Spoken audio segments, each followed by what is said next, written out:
PM किसानचा हप्ता 19 तारखेला जमा होणार आहे आणि बरेच दिवसापासून वाट बघत होते शेतकरी। याची तारीख पण आता आलेली आहे। आता याच्यासाठी शेतकऱ्याच्या खात्यात जमा होणार पैसे। आता याच्यामध्ये कोणते पैसे जमा होणार? पीएम किसानचा 21वा हप्ता 19 नोव्हेंबरला जमा होणार आहे। सर्व शेतकऱ्यांना खात्यात 19 नोव्हेंबरला पैसे जमा होणार। मोठी खुशखबर शेतकऱ्याच्या मोठी खुशखबर आणि शेतकरी बांधवांना अत्यंत महत्त्वाची आणि आनंदाची बातमी समोर आली आहे।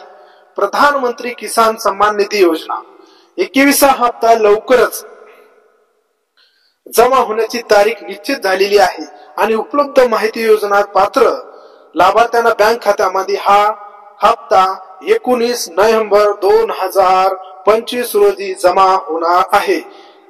देशाचे पंतप्रधान नरेंद्र मोदींच्या हस्ते या 21व्या हप्त्याचं वितरण केले जाणार आहे। अनेक दिलासा देणारी आणि ठोस अपडेट असून यामुळे शेतकऱ्याचा मोठा आर्थिक आधार मिळणार आहे आणि पात्र शेतकऱ्यासाठी 2000 रुपयाचा लाभ मिळणार आहे।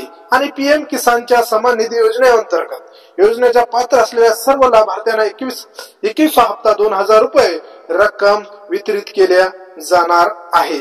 तसेच तुमच्या बँक खात्याचा तपशील, आधार शेडिंग आणि ई-केवायसी पूर्ण अचूक असल्यास अनिवार्य आहे। म्हणजे तुमचं केवायसी आणि डीबीटी किंवा आधार लिंक असणं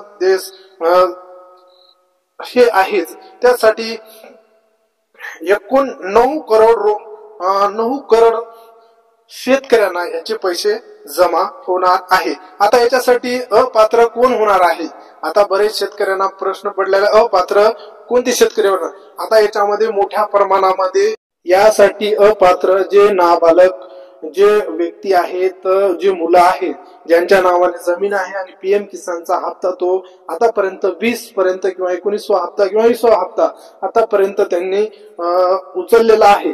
यापुढे 21वा हप्ता त्यांना मिळणार नाही। याच्यामध्ये चौकशी हे केली जाईल की नाबालक जे शेतकरी आहेत पण त्यांच्याकडे जे नाव हे आहेत त्यांना इथून पुढे हप्ता वितरित होणार नाही। आणि त्याच्यानंतर दुसरं एक अपडेट आलेला आहे की ज्या व्यक्ती पत्नी आणि पती हे दोन्ही पीएम किसानचे हप्ते जर उचलत असतील तर त्याच्यापैकी दोघांपैकी एकाचा हप्ता बंद होण्याची शक्यता वर्तवली जात आहे।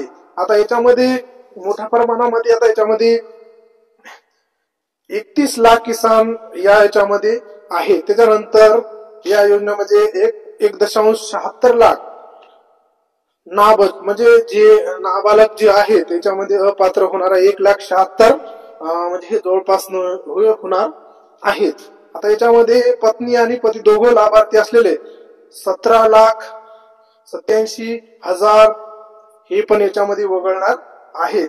आता अशाच नवीन व्हिडिओ बघण्यासाठी आपल्या चॅनलला लाईक करा, फॉलो करा आणि जास्तीत जास्त हा शेतकऱ्यापर्यंत पोहोचती करा। म्हणजे अन्यथा कोण शेतकरी पात्र आहे आणि कोण नाही। आणि जर तुम्हाला पीएम किसानचं स्टेटस pm.in या वेबसाईटवर जायचं आहे आणि तुमचं स्टेटस चेक करून तुमचं आधार शेडिंग व्यवस्थित आहे का नाही, आपलं केवायसी वगैरे व्यवस्थित आहे का नाही हे चेक करायचं। आणि जर तुम्हाला हप्ता जर नाही मिळाला तर तुम्ही कमेंट बॉक्स मध्ये सांगा, तुम्हाला मी त्याचं निवारण, तुम्हाला सर्व काही गोष्टी तुम्हाला सांगण्याचा मी प्रयत्न करेल। जय हिंद।